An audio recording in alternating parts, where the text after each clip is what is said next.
Hello guys, and welcome back to Joe's Ventures, and today we're going to be doing another episode in our Jurassic World Evolution Accurate Dinosaur mod collection, where we take a look at a bunch of different cool animals and cool mods people have been making and compare them to their real-life fossil counterparts.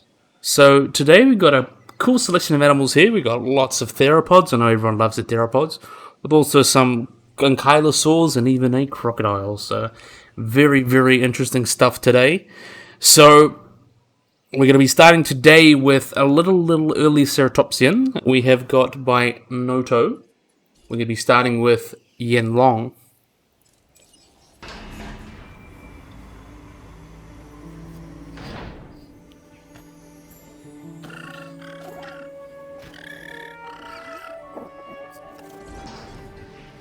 So let's see where he's going to go. He's going to go for a drink, with the seams of it. Let's watch him have a run at it. So Yinlong, whose name means hidden dragon, is a very basal ceratopsian. So he's from the early Jurassic, late Jurassic of China, or Western Asia, and is the most basal and the most basal and oldest ceratopsian known. So that's very interesting about this little guy, even though he doesn't look like too much. Really fun animal regardless. So its name comes from a reference from the movie Crouching Tiger, Hidden Dragon, which were large portions of which filmed in western China in the province of Xinjiang, where the locality where the animal was found. So that was kind of the reference in its name. And long is usually used in Chinese culture or Chinese media when they refer to dinosaurs, so it just kind of fits. So the fossil material that is known from the long consists of many different skeletons and skulls, and the first specimen that was discovered was a very well preserved specimen with a complete skull from a nearly adult animal that was found in 2004 in middle to late Jurassic strata of the Xinjiang Formation in the Jiaojing province, China. And it shows that the dating shows that this guy came from about the late Cretaceous, or the Oxfordian stage, from about 161 to 155 million years ago. So this is really interesting because most ceratopsians, pretty much all ceratopsians, are known from the Cretaceous onwards. So this is pretty much the only guy that's known from the late Jurassic. So this really does give us a good insight into the evolution of ceratopsians. So really cool animal regardless. So we know that Yinlong was a really small dinosaur, relatively small, with a total length of about 1.2 meters or 3.9 feet long. Probably about, you could just run that 4 feet long, from nose to tail, and weighed about 15 kilograms or 33 pounds. And you can see he's got these long, it's very similar to like Ostafrikasaurus in a lot of ways. It's got like a 3-fingered hand, along with the smaller forelimbs and the big hind limbs that they used to run around, and they live bipedally like a lot of other small ornithopods. And very interestingly, you can see it doesn't really have a frill, but you can kind of tell from its generally it's got the beginnings of a ceratopsian. It's got a very deep skull and a wide skull, and it's wide compared to most ornithischians, but very proportionally smaller than most ceratopsians. So you can see this guy was on his way. He wasn't quite there, but he was on his way to become animals like Triceratops and Chasmosaurus and Centrosaurus that we all know and love. So in terms of its relation to other dinosaurs, it's believed to be in its own kind of little group, which is in Ceratopsia. So it's not quite as basal as animals such as Psittacosaurus, even though it is older. There are animals such as in Chaozhangzoria, which are a bunch of smaller Asian early ceratopsians, such as Yinlong and Chaoyangosaurus, Hualingceratops are a good example. So a lot of those groups, very small group animals that lived in that early Cretaceous, late Jurassic kind of era time, on their way to becoming the ceratopsians that we know and love. So becoming animals that would lead to animals like Coelophysis, Coelophysis, and then into animals like Protoceratops and eventually Triceratops and Torosaurus and animals like that. So yeah, we also know that from its fossils that we have several gastroliths that were found in its abdominal cavity, which shows that it may have been like birds and other ceratopsians and potentially lots of other dinosaurs. They would have swallowed stones to help grind up plants in their stomachs, or gizzards as well, which is something that's been found in a lot of dinosaur groups, so it tells us a little more about the ecology, but still, really cool animal regardless. And I gotta say, I do like this color. I like the color of it. I think the green and dark green goes quite well. It came out very, very nicely. I was going to run for food. Now we're going to have a look at the next guy. So next guy was made by ZMP Studios. We've got a little ankylosaur. We've got Minmy from Australia.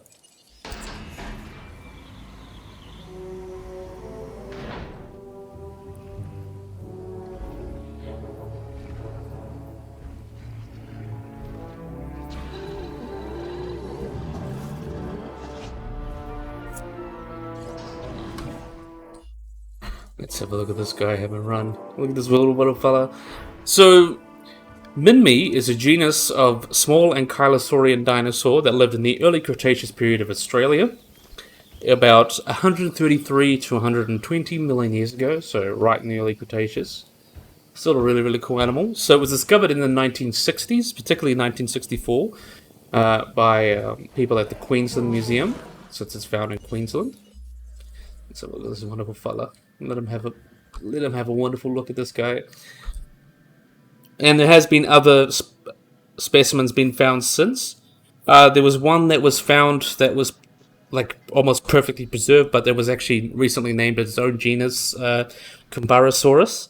And the taxonomy of this guy has been a bit finicky, but I think he's still a really cool animal.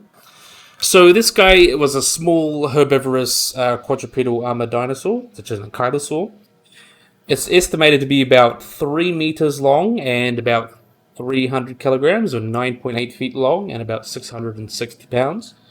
So for an ankylosaur, it has pretty long legs, which could also tell it's a little bit more basal to the group. And it actually has really cool ossified tendons, but it seems they don't look in the same way. They don't look the same as the ones that you see in other ornithischians, but they actually look more similar to the ones in crocodiles, which is pretty interesting. So that's kind of suggests that a lot of these ossified tendons may have evolved independently, which is a pretty cool thing as well.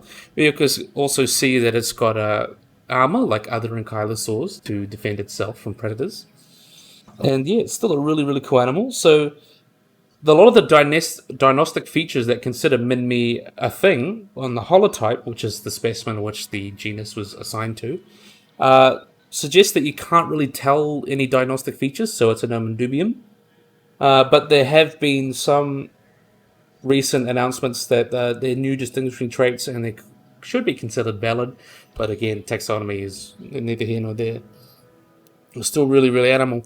It's been considered as a nothosaur, and also is considered one of the most basal amongst ankylosaurids back in like 2011. But that's why it's considered really, really basal. They're often considered even too primitive to be within either the Ankylosaura or Ankylosauridae and Nodosauridae. So that's the ankylosaurs and includes Ankylosaurus and things like that. And nodosaurids include animals like Polycanthus and Borealopelta. But they've actually been suggested that they may be in their own group called Minmyidae, which is a very, very basal group of ankylosaurs, which includes Antarctopelta, potentially some other Gondwanian ankylosaurs that have been isolated in Gondwana, so that's also pretty cool. But there was also a really, really cool paper described, which was published in the year 2000, which showed that Minmy was kind of a low browser or a grazer, which its diet consisted of plants low to the ground, and it would have consisted of things like seeds, fruits, flowering plants, and ferns. And it also shows that Minmy and its cousin Coelophysis had similar diets, but one of the most differences is that Coelophysis probably had a diet of fibrous plants, while Minmy did not, so there's a little bit of niche partitioning there. Still really cool regardless. So I watched this guy have his nice drink that I think he earned. Really, really interesting fellow. I'm a big fan of Minmy. Really, really cool dinosaur. And look at him have a go. He's very, very cute. Minmy's a very cute animal. I hope you don't love this guy. Very, very awesome.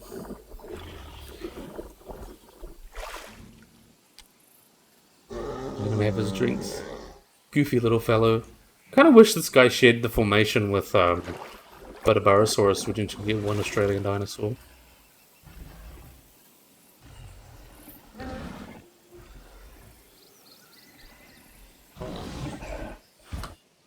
Alright, see you later. And now we've got a really cool guy here. We have got Gastonia. Then this one was made by NetRaptor and KeineKreativitaet. And if I didn't clarify, the vendor was by ZMP Studios. But yep, we got Gastonia here. Let's have a look at him.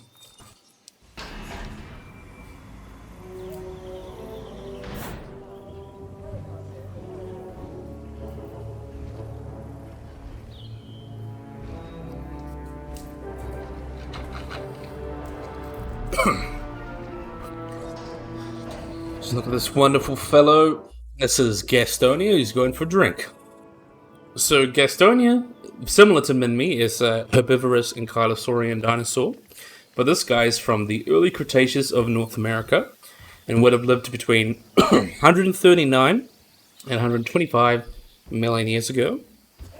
And is actually often considered closely related to Coelacanthus. Get him to stop. There we are. Look at my big man here. Look at this wonderful fellow. So Gastonia was discovered in the lower Cedar Mountain Formation in Grand Country, Utah. And it's also been found with some pretty cool animals that you guys would like a Utah raptor, who is a very wonderful animal.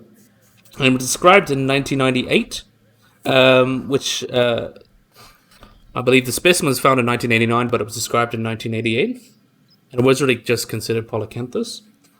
But it's also been found in the rocks of the Cedar Mountain Formation's Yellow Cat member, which is dated to 139 to 134 million years ago. And is pretty well known. It's very, very complete compared to other basal ankylosaurs. And it's known from a lot of things, which is really, really cool. So this guy was kind of a medium-sized ankylosaur. It's estimated to be about 5 meters long and maybe about 1.9 tons or about 2 tons.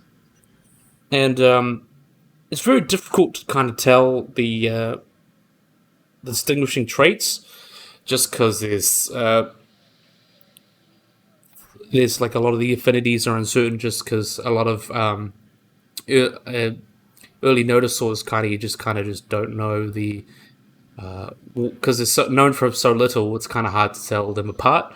So that's why using Gastonia is a good example, since it's so well known. And it's compared to other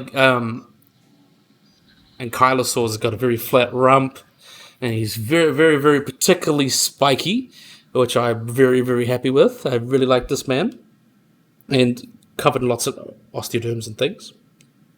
So this guy is considered Coelacanthine, I believe. However, in 2014, it was recovered as a basal member of Ankylosauridae, though the taxonomy there might be changing soon, which is pretty cool. So you can see Gastonia is kind of very well known for its a very, very distinctive pattern. It's got like really, really big spikes along the side and the back here, but then it's got a very flat rump, but still a really cool animal regardless. Very similar to Coelacanthus, as you can see. So this guy lived in partial woodland habitats and riverine forests that were separated by open areas. So it was found in the Yellow Cat member of the Cedar Mountain Formation from the early Cretaceous. So it would have lived with animals such as Hippodraco, Iguanacolossus, Cedasaurus, Falcarius, and Utahraptor, everyone's favorite big bad. And it's even been suggested that Gastonia could have been so abundant because it would have been able to defend itself from animals like Utahraptor because of its spikes. And it also shows that it's also been suggested that a lot of these spikes would have also evolved kind of like the antlers of deer, where they would have been able to use for intraspecific combat with this fighting between males, where they could kind of ram their heads together and things like that, and potentially even lock sides and fight each other, which is pretty interesting. I think that's a very, very overlooked hypothesis, because sexual selection just makes you do weird things. Look at peacocks. Peacocks lose part of their ability to fly because of their big tail feathers, but yet they evolved it anyway because that's what the females want. But it's also very, very interesting that often ankylosaurs are considered to be solitary animals, but there is evidence that Gastonia may have lived in small groups or even herds, which I think is very, very interesting. They have a cute little herd of ankylosaurs, and that's just like one of those paleo memes. Ankylosaurs are solitary, but I think it's still really cool to talk about these animals like that. So let's have a look at this wonderful fellow as he has a drink. I do like me some Gastonia. And Gastonia, I believe, means... don't know what the name means. Let me see if I can find it. Don't know what Gastonia means. Because there's a place named Gastonia. Still really, really awesome. I love this guy. Having a nice drink.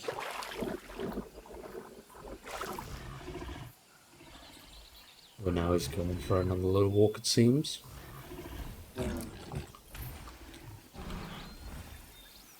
He's going to run for food. So yeah, now we're going to move on to our next animal. So our next animal is not technically its own animal, but it's a cosmetic for Dilophosaurus, made by Limo0307. Which is pretty interesting. I'm going to talk a little bit about like how it combines... Similar to the Dreadnoughtus from the last episode, it combines a lot of the features from the movies, but also combines some more paleo-accurate features in it, which is pretty cool, and we'll talk about that as well.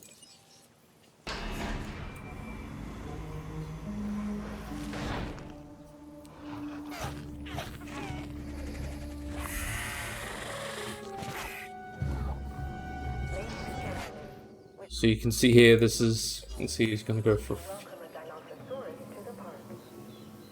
Stop over here.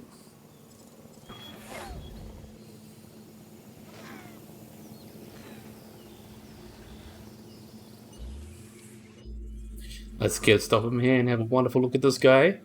So yeah, this is supposed to be a speculative adult Dilophosaurus from the franchise.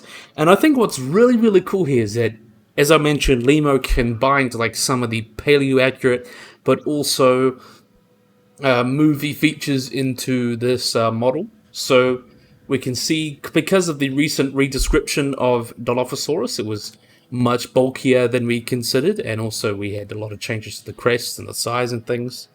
It was set turned out to be much bulkier, and we can see a lot of that's been added here. This is believed based on the Herrerasaurus, gives you that size. We can see the head is just generally much more bulky. And we can see the crests. The crests are still a bit speculative or wrong. So what we know is that the crest would have kind of come up like that and around all that. Potentially was pretty hollow, so it could have had lots of keratin around it. But this still fits in line quite well with what we know from the 2020 redescription. And we can see the face is much bulky. It's got almost like a hooked jaw. Really cool like that. Just generally bulky body. I think that came out really, really well. Bigger feet as well. So the hands are pronated, but all the dinosaurs are pronated at the moment. So, yeah. And we can see from the movie features as well, it's got that kind of movie features in terms of the crest. With the little bit sticking out there. And also the colour. I love the colour. The colour really translates well. I think it really gives it a nice breaking its outline and things. I think that came out really, really nice. So yeah, I think we're done talking about him. Limo did a really, really good job with this guy. I'm really, really proud of that. So yeah, now we're going to move on to another really famous cool animal. So this one was done by KeineKreativitaet and Tiny Gamer 2003. We have got Coelophysis.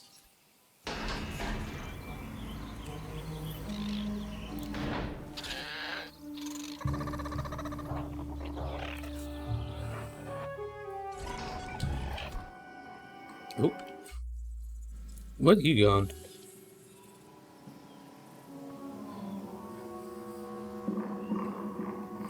You're being weird, aren't you, little weird fellow? Just stop and have a look at him, since he's in that wonderful place. So, this is kind of based off the Jurassic World Evolution 2 design, as you can see. which is only coming out in a few days. Who's excited for that? I am. Will be, yeah, but I think it really nicely translates into this game. So, Coelophysis is an early early theropod dinosaur. Is a Coelophysis technically. Comes from the later part of the Jurassic period, from about 221 to 196 million years ago. So it was very generally a quite slender early carnivore.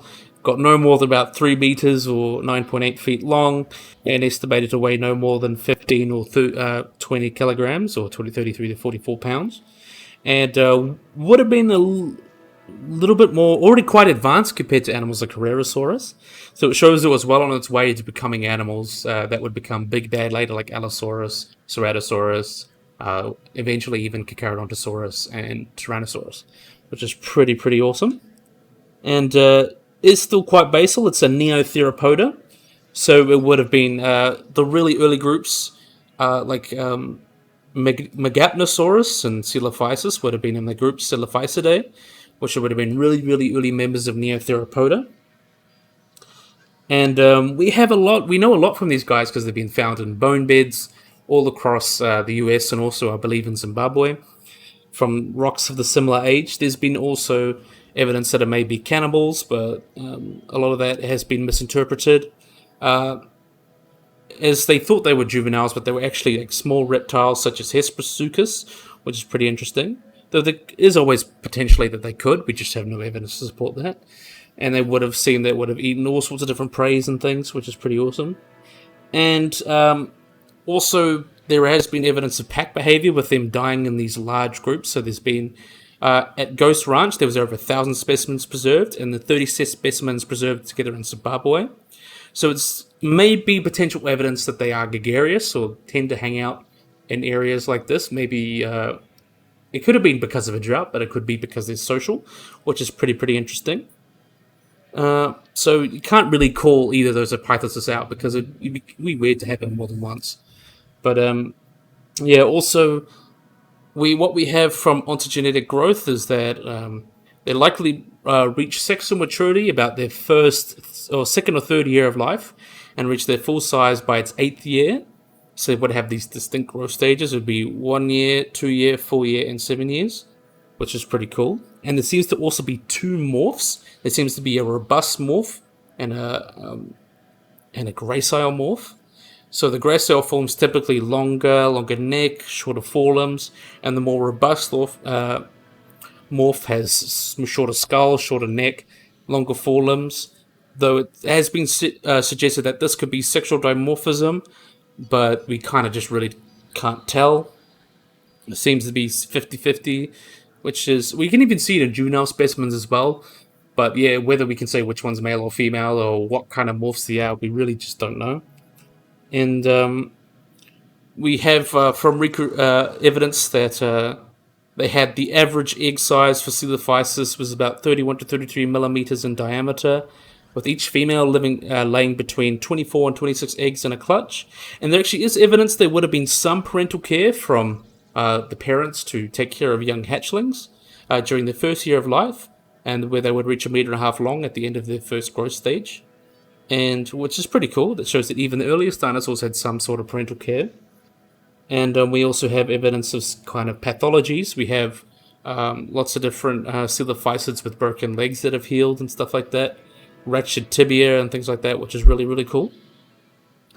And in terms of what we know in terms of environment, it was found in the Chinle Formation in New Mexico and Arizona, but also found in Ghost Ranch as well. But it's also been found in the Upper Elliott Formation of South Africa and some parts of Zimbabwe. So this would have been kind of a floodplain type habitat with dry and wet seasons, and would have lived with animals such as Dinosukis, Ephygia, Shuvosaurus, Dinosaurus, which is another really early dinosaur-ish thing. Lots of really interesting animals that it lived with. Also Mastospondylus and Heterodontosaurus was found in the same formation, but in older stages, which is pretty cool. And yeah, just there's really a lot that we can learn from this guy just because we have so many different specimens. So pretty awesome. So yeah, we'll watch him go do his thing. I think he doesn't feel hungry or wants to drink.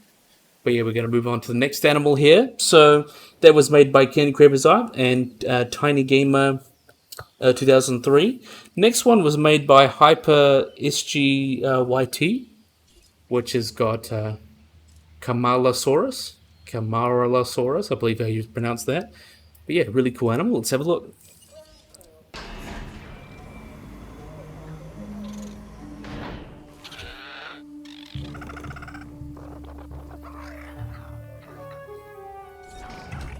Just look at this little fella. He's probably going to go for feed. Is he going to go for the fish? Yes, he is going to go for the fish.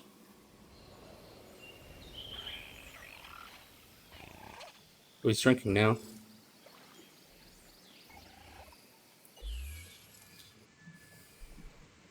Let's wait for him to stand up.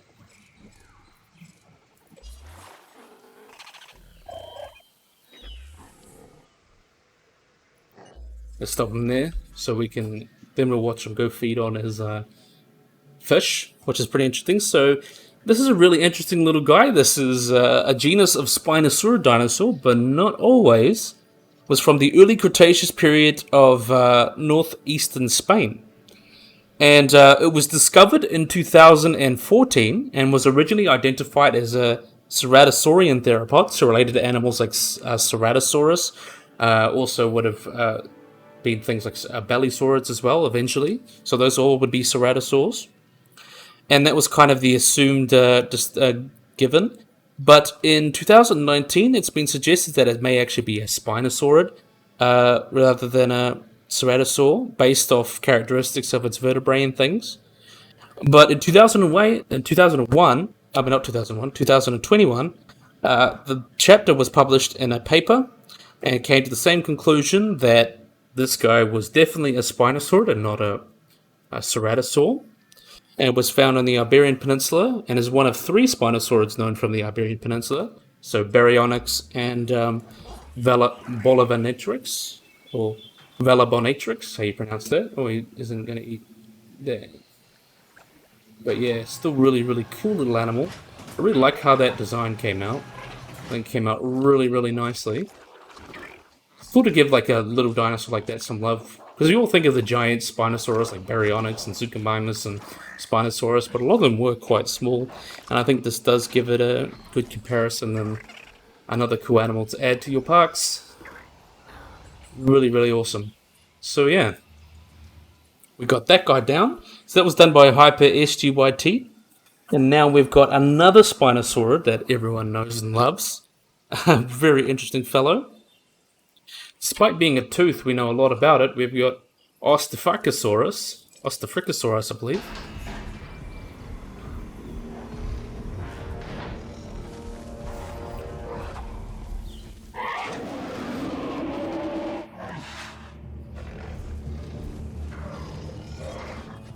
So let's watch this guy have a... He's going to go for a drink, I think.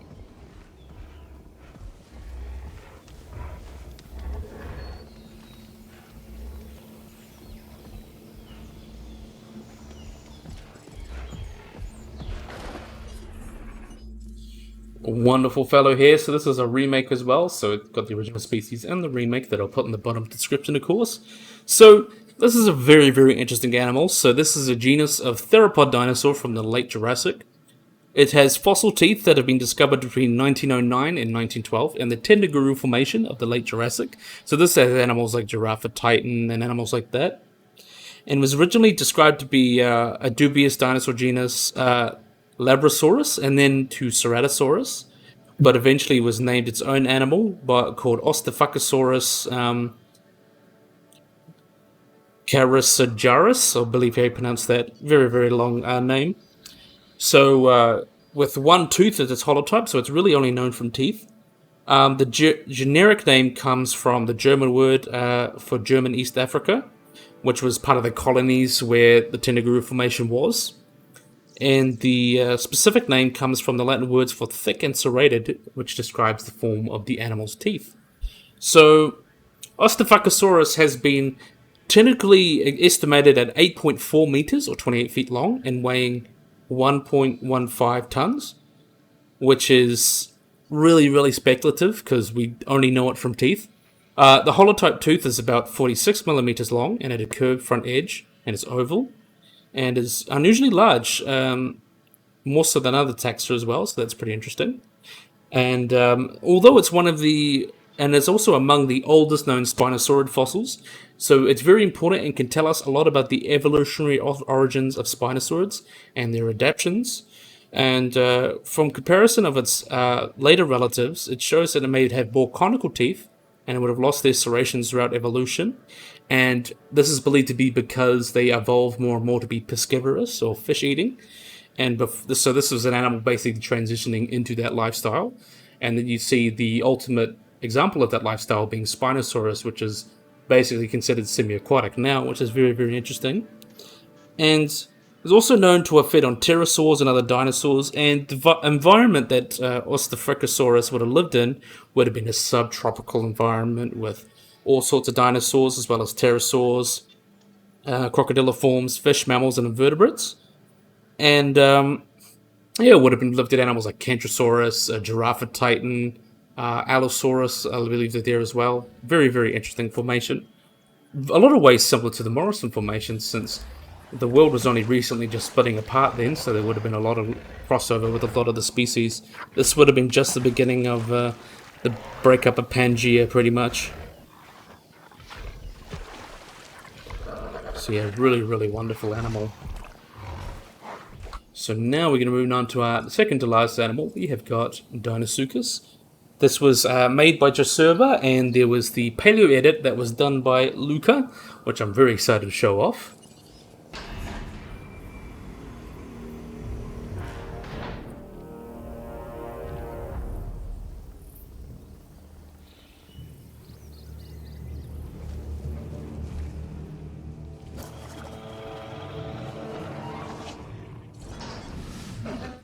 So look at this wonderful fellow. We'll watch him run and go for a drink. So if you guys don't know about the wonderful Dinosukis, so Dinosukis is extinct alligatoroid crocodilian that is related to the modern alligators, and that lived between 82 and 73 million years ago. So that was during the late Cretaceous period. He's going for food, I think.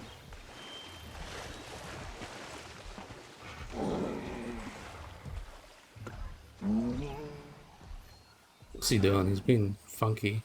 At least he's in the water. That might be a good place to look at him. He's going for food now.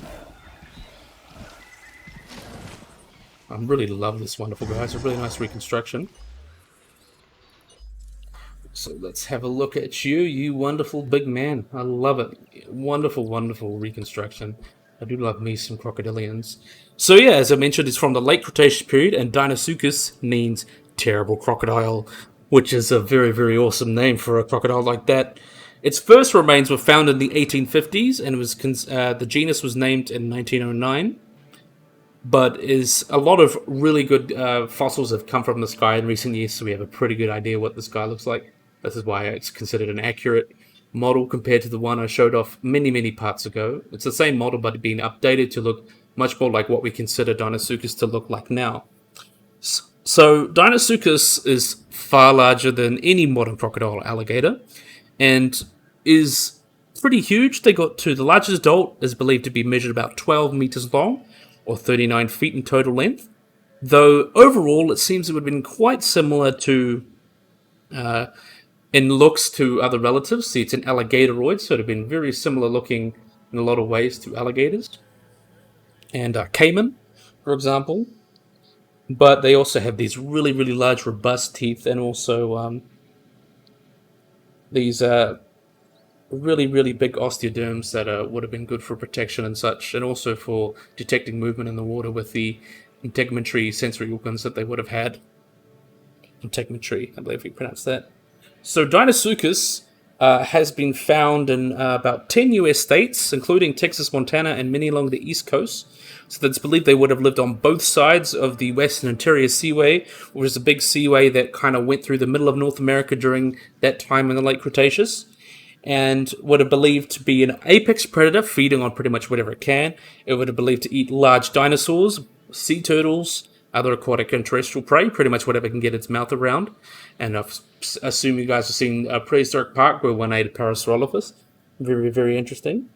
So the estimated bite force for this guy is believed to be enormous, about 18,000 newtons, and it's been argued it would have been even larger and strongest bite force, even compared to Tyrannosaurus, so it would have been better than that even.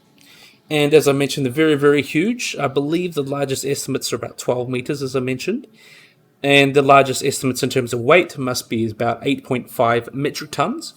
So pretty big, and comparable size of a big elephant. So that's very, very interesting. So also from what we know, they have estimates of growth rates. So there was a 1999 study that compared the growth rates of Dinosukis to that of modern crocodilians, but it was maintained far longer over time. So these guys would have lived much longer comparatively, or grown much longer compared to modern crocodilians. So Dinosukis may have got to about full size at about 35 years of age, and the oldest individuals may have lived over 50 years, which is pretty cool, which is completely different compared to large dinosaurs that tend to go through huge growth spurts and get as big as fast as they can. And it shows that these guys were still kind of just lazy, hanging about, or ambush predators, so they didn't charge themselves up like that. They needed to just grow bigger and bigger over time, and clearly didn't need to rush to get as big as possible like the dinosaurs did, which you could argue is a good strategy. And it's very, very interesting. But there have actually been other researchers as well that a lot of these rings can be attributed to a bunch of different factors, such as migrations, wet and dry seasons, things like that. And if they were biannual, that means Dinosukis may have actually grown much faster than modern crocodilians, and at a similar maximum lifespan. So it tells you a lot of how different interpreting of evidence. So it could either be growing the same or way faster than modern crocodilians, which is pretty cool. But yeah, really awesome animal. How can you not love a good Dinosukis? So we'll have a look around his body here. We can see scoots going all the way down here. Really nice. So yeah, really awesome.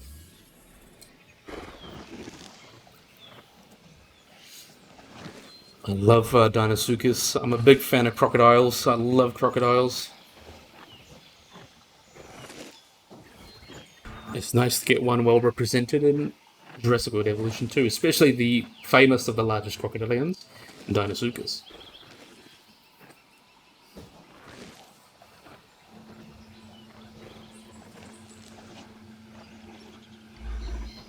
Really came out nicely, I think. See the tail there. Fits well on a Coelophysis riggers too, hasn't it? Really awesome. But yeah, now we're going to move on to our lucky last animal.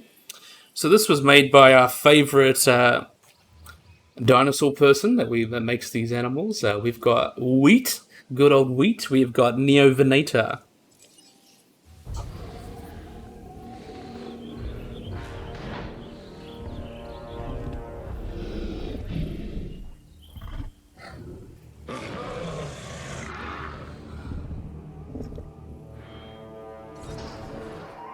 So Neovanita is a very interesting dinosaur.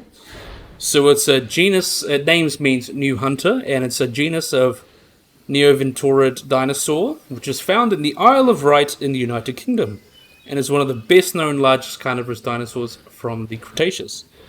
So its bones were first found in 1978. I'm just going to go for a feed first.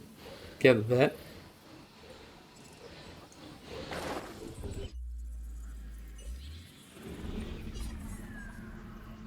So let's get it to stop there.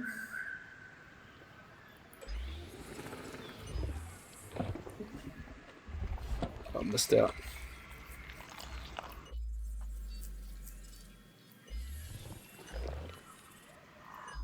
Let's keep him there so we can get a good look at him.